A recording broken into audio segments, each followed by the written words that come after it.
అందరికీ ప్రైజ్ తెలడండి. మన మధ్యలో ప్రేయర్ పవర్ తరఫున విజయవాడలో సేవ చేస్తున్నటువంటి సంపత్ బ్రదరు, రాహిల్ సిస్టర్ మన మధ్యలో ఉన్నారు. ఈ మధ్య కాలంలో సంపత్ బ్రదరు కోవిడ్ బారిన పడి ఎంతో సీరియస్ కండిషన్లోకి వెళ్ళి చాలా సఫర్ అయ్యారు. హాస్పిటల్లో చాలా ఇబ్బందులు పడ్డారు. అలాగే సిస్టర్ కూడా పాపతో చాలా ఇబ్బందులు పడ్డారు. మరి ఆ టైంలో వారిని దేవుడు ఏ విధంగా ఆదరించాడు, వారికి కావలసిన ఏ విధంగా సమకూర్చాడు, మరి వారిని ఏ విధంగా ఆదుకొని స్వస్థపరిచి బయటికి తీసుకొచ్చి మన మధ్యలో సజీవంగా ఏ విధంగా నిలబెట్టారో మరి వారు మనతో సాక్ష్యం పంచుకోవాలని ఆశపడుతున్నారు. అందుకే లైవ్ ప్రోగ్రామ్ ఏర్పాటు చేయబడింది. వారు మన మధ్యలో ఉన్నారు, సాక్ష్యం అందిస్తారు. Praise the Lord brother. Praise the Lord. Praise the Lord sister. Praise the Lord. Praise the Lord. Brother, మీరు కోవిడ్ బారిన పడి చాలా సీరియస్ కండిషన్లోకి వెళ్ళారు కదా. ఆ టైంలో దేవుడు మీ జీవితంలో చేసిన కార్యాన్ని అనేక మంది నోట నేను విన్నప్పుడు నిజంగా దేవుడిని మహిమపరిచాను. నేను ఒకసారి మీరు హాస్పిటల్లో ఉన్నప్పుడు సిస్టర్ కాల్ చేశాను.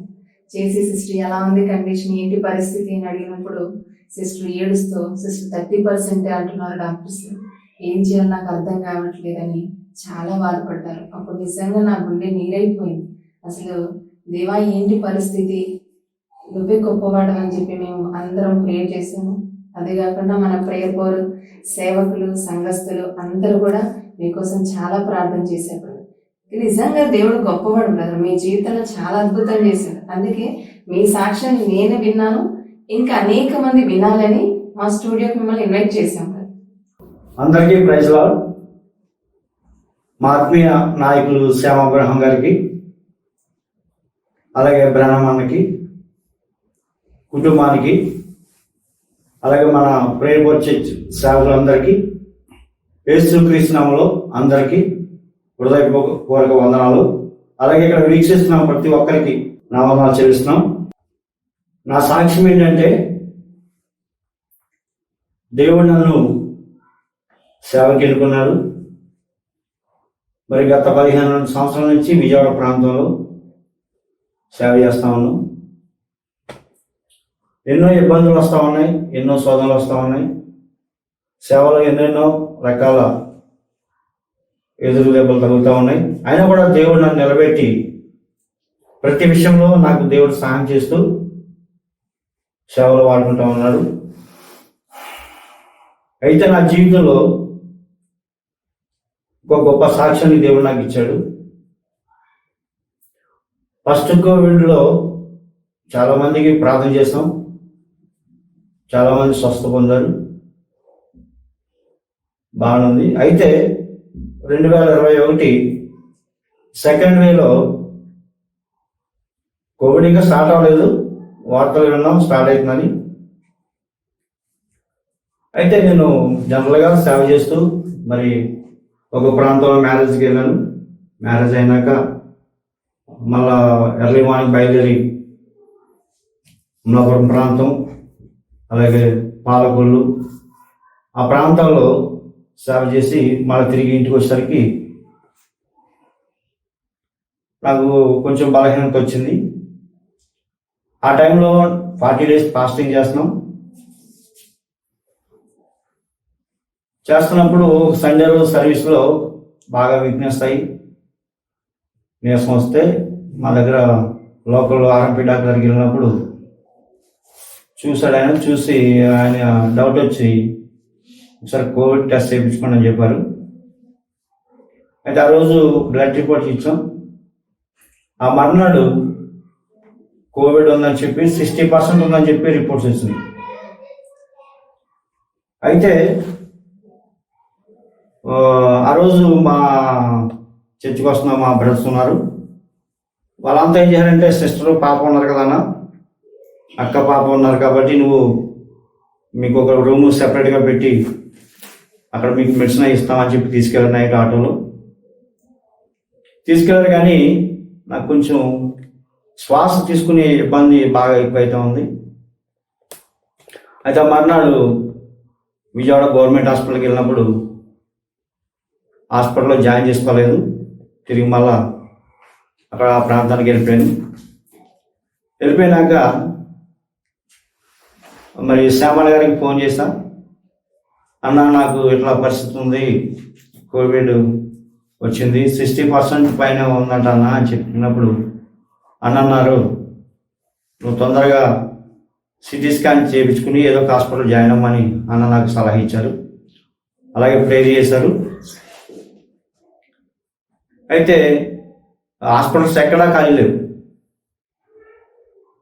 మా దగ్గర ఆర్ఎంపీ డాక్టర్ ఒక ఆయన ఉన్నాడు, ఆయన ఫోన్ చేసినప్పుడు ఆయన దగ్గరగా 20 హాస్పిటల్కి ఫోన్ చేసినప్పుడు ఒక హాస్పిటల్లో కూడా బెడ్ దొరకలేదు. అలాగే గుంటూరులో ప్రైవేట్ హాస్పిటల్లో ఒక బెడ్ ఖాళీ ఉందని చెప్పి మేము ఉండే ఏరియాలో ఆర్ఎంపీ డాక్టర్ చెప్పడం జరిగింది. ఆయన ఏం చెప్పారంటే సిటీ స్కాన్ తీసుకుని మీరు జాయిన్ అవ్వండి అని చెప్పారు. అయితే సిటీ స్కాన్కి మార్నింగ్ 8:30కి వెళ్ళాం. మరి మా చర్చ్ బ్రదర్స్ అందరూ 2-3 ఆటోలు వచ్చినాయి, ఆటోలో తీసుకెళ్లారు. అయితే అక్కడ చాలా మంది క్యూ ఉన్నారు.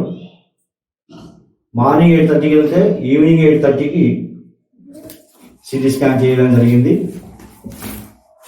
అంతసేపు ఆటోలో నాకు ఇస్తా ఉన్నారు నన్ను. పరిస్థితి చాలా భయంకరంగా ఉంది. నా తోట వాళ్ళు కూడా బ్రదర్స్ చాలా బాధపడతారు, ఈ పరిస్థితి ఎలా ఉంది, ఎట్లా ఉంటుందో ఏంటో, చాలా సీరియస్గా ఉన్నాడు బ్రదర్ అని చెప్పి ఆటోలో నుండి ప్రేర్ చేస్తున్నారు, వర్షిప్ చేస్తున్నారు. 8:30కి రిపోర్ట్ వచ్చినాక ప్రైవేట్ హాస్పిటల్కి వెళ్ళాం, గుంటూరు ప్రైవేట్ హాస్పిటల్కి. అక్కడ జాయిన్ అయ్యాం. జాయిన్ అయిన తర్వాత మరి సిస్టర్ వాళ్ళంతా డాక్టర్తో మాట్లాడారు, రిపోర్ట్లు తీసి చూపిస్తే ఆయన కండిషన్ చాలా సీరియస్గా ఉంది, కష్టం అని చెప్పారంట. అయితే జాయిన్ అయ్యాను. అక్కడ కూడా అమౌంట్ కట్టినాకే వాళ్ళు వైద్యం స్టార్ట్ చేశారు. అంతవరకు వైద్యం చేయలేదు. మరి ఈ విషయంలో మరి శ్యామన్న నాకు ఎంతో సహాయం చేస్తారు.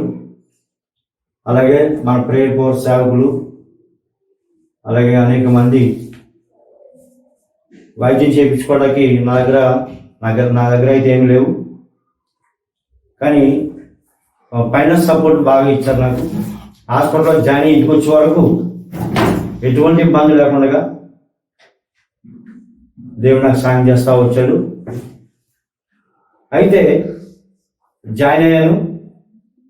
ఆ నైట్ హాస్పిటల్లో ఉన్నాను, ఐసీలో. ఆ మార్నింగ్కి నేనున్న ఐసీలో రూమ్లో ఇద్దరు పేషెంట్లు చనిపోయారు. అలాగే ఆ రోజు ఈవినింగ్కి మళ్ళీ ఇంకొకరు చనిపోయారు. 2 డేస్లోనే ఇంచుమించు 6 మంది చనిపోయారు. ఇంకా ఇంతమంది చనిపోతూ ఉన్నారు. 7వ నేను ఉన్నా అక్కడ. పేషెంట్ చనిపోవడం, మళ్ళీ ఇంకొక పేషెంట్ ఆ ప్లేస్లో వచ్చి జాయిన్ అవ్వడం అట్లా జరుగుతుంది. అయితే 2వ రోజు నైట్ నాకు ఒక కళ వస్తుంది, ఒక దర్శనం కింద. అయితే ఒక అగాధం కనిపిస్తున్నా ఉంది నాకు. కళ్ళు మూసినది, కళ్ళు తెచ్చినది, భయంకరమైన అగాధం అది.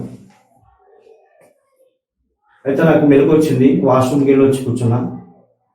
దేవుని ఒకటే అడిగా, ప్రభువా నన్ను సజీవులకు ఉంచితే నీ సేవ చేస్తా, లేదంటే నీ రాజ్యంలో తీసుకో ప్రభువా అని చెప్పి దేవుని అడిగాను.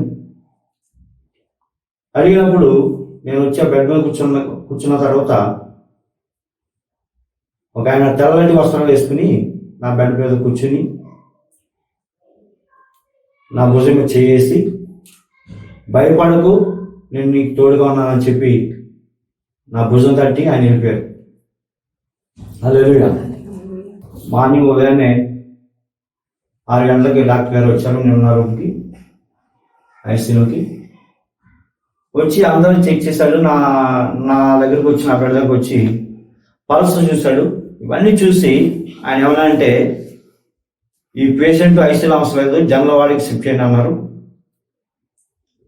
ఆ రోజు 3వ రోజు యేసుక్రీస్తు ప్రభు గారు 3 రోజులు సమాధులు ఎట్లయితే ఆయన వెలిగించాడు, అట్లా దేవుడు నా జీవితంలో 3 రోజుల తర్వాత నాకు విజయం ఇచ్చాడు. మరి ఆ రోజు దేవుడు నాతో మాట్లాడాడు, దేవుడు నన్ను బలపరిచాడు. యెహోవాకు నేను మొరపెట్టగా నా మొర ఆయన విన్నాడు, నన్ను స్వస్థపరిచాడు. నా జీవితంలో సాక్ష్యం ఏదైనా ఉందంటే ఇది ఒక బలమైన సాక్ష్యం. నేను ఆ మరణము అంచుల వరకు వెళ్ళి దేవుడు మళ్ళా నన్ను తిరిగి తీసుకొచ్చాడు. చాలామంది ఈ బ్రదర్కి సీరియస్ అయిపోయింది, బ్రతుకుతాడా చనిపోతాడా, ఇలా తిరిగి మళ్ళీ ఇంటికి వస్తాడా రాడని చెప్పి చాలామందికి కన్నీళ్ళు కార్చి ఎంతో వేదనతో కొన్ని లక్షల మంది ప్రార్థన చేస్తున్న కొరకు ప్రేయర్ బోర్డ్ సంఘాలు, ప్రేయర్ బోర్డ్ సేవకులు, ముఖ్యంగా శ్యామన్న, అలాగే ఆంటీ, బ్రహ్మన్న, ఎడ్సక్క డాక్టరు, ఆమె ఇప్పటికప్పుడు ఫోన్ చేసి సిస్టర్కి సజెషన్ చెప్తూ ఎన్నో రకాలుగా ఆర్థికంగా ప్రార్థన, ఆత్మీయంగా ప్రార్థన సపోర్టు, అన్ని రకాలైన సపోర్టు దేవుడు నాకు ఇచ్చి మళ్ళా నన్ను సజీవులకు నిలబెట్టాడు. కాబట్టి నేను బ్రతికిన నాలో దేవుని సేవ చేయాలా, దేవుని కొరకే బ్రతకాలని ఆశ నాలో దేవుడు తీసుకొచ్చాడు. దేవుడు నా జీవితంలో చేసిన మేలు నేను ఎప్పటికీ మర్చిపోలేను. ఇంతకుముందు చేసిన సేవ కంట జరగబోయే రోజులు, గడిచే రోజులు ఇంకా ఎక్కువ దేవుని సేవ చేయాలా, దేవుని కొరకు ఇంకా అనేక ఆత్మలను సంపాదించాలా, దేవునికి సాక్షిగా ఉండాలని నేను ఆశపడుతూ ఉన్నాను. నాకు ఇంకా కొంచెం బలహీనతలు ఉన్నాయి. ఆ బలహీనతలన్నీ పూర్తిగా పోవాలా, దేవుడు నన్ను ఇంకా బలంగా సేవలో వాడుకోవాలా. మీరందరూ నా కోసం ప్రార్థన చేయండి. అలాగే మరి ఈ స్థలానికి మమ్మల్ని నడిపించిన గోపి విలియం గారికి, అలాగే విజయ బ్రదర్కి వందనాలు చెల్లిస్తున్నాం. అలాగే ప్రేయర్ బోర్డ్ తరపున ప్రతి ఒక్కరికి వందనాలు చెల్లిస్తున్నాం. అలాగే ఇక్కడ రాణి సిస్టర్ గారు ఉన్నారు, రాణి సిస్టర్ గారు కూడా వందనాలు చెల్లిస్తున్నాం. దేవుడు మా జీవితంలో ఎన్నో మేలు చేశాడు. కాబట్టి ఈ సాక్ష్యం ద్వారా కూడా అనేక మంది నిజరక్షకుడు యేసుక్రీస్తు ప్రభువును తెలుసుకుని వాళ్ళందరూ సత్యంలోకి వస్తారని, అపోస్తలుల బోధలోకి వస్తారని ఆశిస్తూ ఈ సాక్ష్యాన్ని దేవుడు దీవించును గాక. ఆమేన్, ఆమేన్. అందరికీ వందనాలు. బ్రదర్ మీ సాక్ష్యం చాలా అద్భుతం బ్రదర్. సిస్టర్ మీరు బ్రదర్ కోవిడ్ రిపోర్ట్ వచ్చిన తర్వాత, పాజిటివ్ అని రిపోర్ట్ వచ్చిన తర్వాత అసలు ఆ టైంలో ఆ ఒంటరితనం, బంధువులు, స్నేహితులు, సంఘస్థులు ఎవ్వరు దగ్గరికి రాలేని పరిస్థితి కదా. ఆ ఒంటరితనాన్ని మీరు ఎలా జయించగలిగారు? అందరికీ ప్రైజ్ లార్డ్.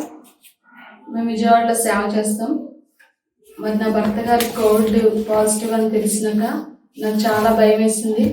అప్పుడు నేను, బ్రదరు, పాప ముగ్గురమే ఉన్నాం. అయితే ఆర్ఎంపీ డాక్టర్ గారు ఫోన్ చేసి చెప్పారు, నీ భర్త పాస్టర్ గారికి చాలా సీరియస్ కండిషన్ అమ్మా, 60% లంగ్స్లోకి వెళ్ళిపోయింది కోవిడ్, వెంటనే హాస్పిటల్లో జాయిన్ చేయాలని చెప్పారు. అయితే ఎక్కడ సార్ ఏ హాస్పిటల్లో జాయిన్ చేయాలంటే చెప్తానమ్మా అని చెప్పి ఫోన్ పెట్టేశారు ఆయన.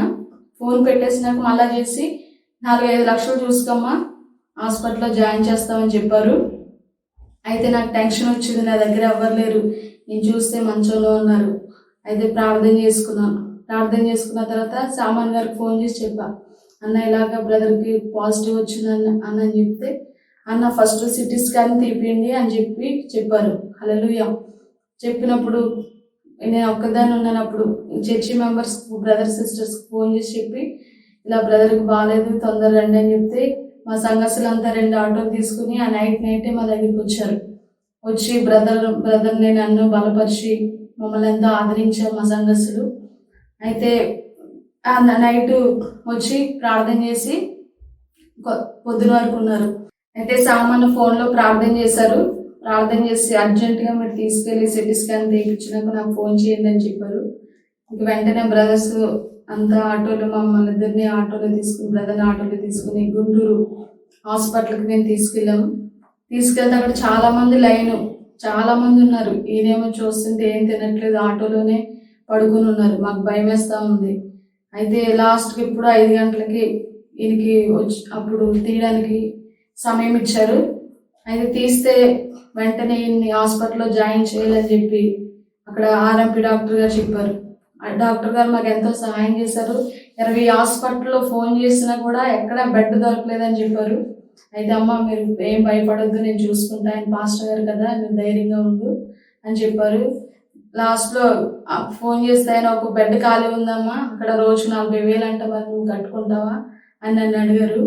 అడిగితే నేను ఏ మాటలు సరే తర్వాత చేస్తాను సార్ అని ఫోన్ పెట్టేస్తే, అయితే ఆ రిపోర్ట్ రాగానే వెంటనే ఆ డాక్టర్ గారు తీసుకెళ్ళి హాస్పిటల్లో జాయిన్ చేశారు. రాత్రి 8 అయింది జాయిన్ చేసేసరికి. అయితే ఆ సమయంలో డాక్టర్ గారు లేరు. అయితే నా బెడ్ మీద అలాగే పడుకుని ఉన్నారు. అయితే అక్కడ 50,000 కట్టందే కానీ పేషెంట్ని చూడరంటని నర్సులు చెప్పారు. వెంటనే మేము అన్నకు ఫోన్ చేస్తే అన్న ద్వారా దేవుడు సహాయం చేశాడు. సామాన్ ద్వారా వెంటనే డబ్బులు రావడం, అక్కడ కట్టేయడం జరిగింది. వెంటనే డాక్టర్ గారు వచ్చి చూసి చెప్పారు, బ్రదర్స్ చెప్పారు, ఈయన 70% మనలో లేడు, 23 రోజుల దాకా చెప్పలేమని చెప్పారంట. ఆ విషయం నాకు చెప్పలేదు బ్రదర్స్. అయితే మేము ప్రార్థన చేస్తూ ఉన్నాం, దేవా నా భర్తను బ్రతికించు ప్రభా అని ప్రార్థన చేస్తుంటే దేవుడు ఒక వెలుగు వచ్చి ఆయన ముట్టినట్టు నాకు మా ఆడపడుచుకి దేవుడు చూపించాడు. ఈయన బ్రతికిస్తాను, నేను ఆయన మృతుల్లో నుండి లేపుతానని చెప్పి దేవుడు వాక్యం ద్వారా దేవుడు మాట్లాడాడు. వెంటనే దేవుడు కార్యం చేశాడు. సిస్టర్, దేవుడు చేసిన గొప్ప అద్భుతం మీకు చెప్పాలి. ఆ రోజు హాస్పిటల్లో జాయిన్ అయిన రోజు ఐసీయూలో మాస్టర్ గారిని పెట్టారు. పెట్టిన దగ్గర నుంచి రోజుకి 2 చొప్పున ఐసీయూలో నుంచి చనిపోయి బయటకు తీసుకొస్తూ ఉండేవారు. అలా 2 చొప్పున ప్రతిరోజు చనిపోతూ ఉండేవారు. నాకు గుండెలో భయం వచ్చేసింది, ఏం చేయాలో అర్థం కాలేదు. ఒక్కదాన్ని కూర్చుని ఏడ్చుకుంటా ప్రార్థన చేసేదాన్ని, దేవా నా భర్తను బ్రతికించు ప్రభా, నన్ను నా బిడ్డను అనాథ చేయకు ప్రభా అని ఏడ్చుకుంటూ ప్రార్థన చేసేదాన్ని.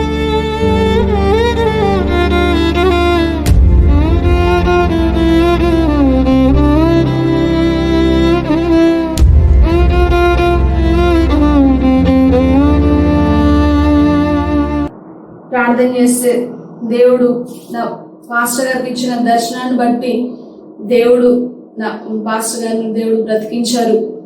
ఆ 7 మంది ఐసీలోంచి నా భర్త ఒక్కరే ఐసీ నుంచి సజీవంగా బయటకు దేవుడు తీసుకొచ్చాడు. దేవుడు చేసిన గొప్ప అద్భుతం ఇది.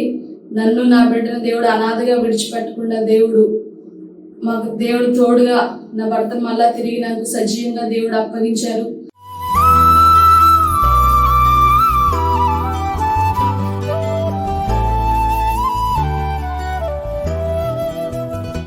హాస్పిటల్లో ఉన్నప్పుడు కూడా మా అన్నయ్య అలాగే నా మరిది గారు, నా ఆడపడుచు ఎంతో నన్ను ఆదరించి ఓదార్చి మాకెంతో సేవ చేశారు. వారు కూడా హృదయపూర్వకమైన వందనాలు. మా కోసం ప్రార్థించిన సేవకులకి అందరికీ హృదయపూర్వకమైన వందనాలు. హాస్పిటల్లో జాయిన్ అయినప్పుడు మా దగ్గర చిల్లి గవ్వ కూడా లేదు. కానీ రోజుకి 40,000 చొప్పున హాస్పిటల్లో కట్టామంటే అందరూ చేసిన ప్రార్థన ఫైనాన్షియల్గా మాకు ఎంతో సపోర్ట్ చేశారు. ఆ డబ్బులు కనుక లేకపోతే మా పరిస్థితి ఎలా ఉండేదో.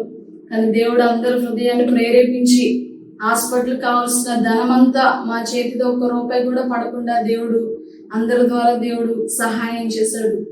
సహాయం చేసిన వారందరికీ యేసుక్రీస్తు నామములో మీ అందరికీ వందనాలు. సాక్ష్యం విన్నారు కదండి మన పాస్టర్ గారు సంపత్ బ్రదర్. మరి వారి జీవితంలో దేవుడు చేసిన గొప్ప అద్భుతం అండి. వారు మరణ మంచుల వరకు కూడా వెళ్ళినప్పటికీ దేవుడు గొప్పవాడు కనుక తిరిగి తన దర్శనం ఇచ్చి బలపరిచి సజీవంగా నిలబెట్టాడు. కాబట్టి వాళ్ళ ఫ్యామిలీ గురించి మనమందరం బలంగా ప్రార్థన చేద్దాం. ఇంకా బహుబలంగా దేవుని సేవలో వాడబడాలని ప్రార్థన చేద్దాం. మరి ఈ కోవిడ్ టైంలో ఎంతో మంది మరి సేవకులు కావచ్చు, ఇంకెవరైనా కావచ్చు, చాలా మంది COVID-19 వల్ల చాలా మంది చనిపోయారు. మనకందరికీ తెలిసిందే. అది ఇంకా కూడా కంటిన్యూ అవుతుంది. కాబట్టి ప్రతి ఒక్కరము వారందరి గురించి కన్నీటి ప్రార్థన చేద్దాము. మరి సేవకులందరి గురించి ప్రార్థన చేద్దాము కదా. ఎవరు కూడా కృంగిపోవద్దు. ఒకవేళ ఇటువంటి పరిస్థితుల్లో ఎవరన్నా ఉన్నారేమో, మరి మీరు భయపడకండి, బాధపడకండి, ధైర్యంగా ఉండండి. దేవుడు గొప్పవాడు, ఆయన సర్వశక్తిమంతుడు, ఆయనకు అసాధ్యమైనది ఏది కూడా లేదు. ఈ లోకంలో మనుషులుగా మనకు ఏదొచ్చినా, ఏ కష్టం వచ్చినా ఆదరించగలిగే వ్యక్తి, దేన్నైనా చేయగల వ్యక్తి, మన శరీరంలో ఎటువంటి అనారోగ్యం ఉన్నా, బలహీనత ఉన్నా, రోగం ఉన్నా స్వస్థపరచగలిగిన సమర్థుడు, సర్వశక్తిమంతుడు. ఆయన ఘనపరచాలి, మహిమపరచాలి. ఆయన సాక్షులుగా మనము బలమైన ఆయన సేవలో వాడబడాలి. మనమందరం ప్రార్థన చేద్దాం. వింటున్న మీరందరూ బలపడి ధైర్యంగా ఉండండి, ప్రార్థనలో ఉండండి. దేవుడి మాటలు దీవించుగాక. ఆమేన్. Praise the lord.